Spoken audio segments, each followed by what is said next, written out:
เอาที่เธอสบายใจถ้าอยากจะไปคงไม่มีใครเหนี่ยวรั้งพี่ไม่มีสิทธิ์ที่จะคิดกักขังเมื่อมีความหวังข้างหน้าถ้าพี่ขอไปดูแลทำทุกอย่างแล้วเพื่อเจ้า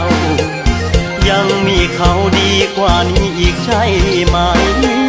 เอาโลดลาเอาที่สบายใจไปสาไปน้องลาเจ้าจงไปดีถ้าอยู่ด้วยกันมันทรมานบ่มีความหวานบ่มีความสุขเป็นทุกข์ทั้งปีอ้ายยอมอีกทางเปิดใจให้เจ้าเต็มที่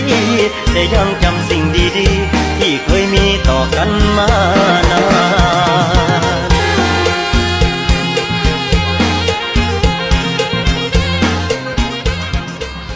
เอาที่เธอสบาย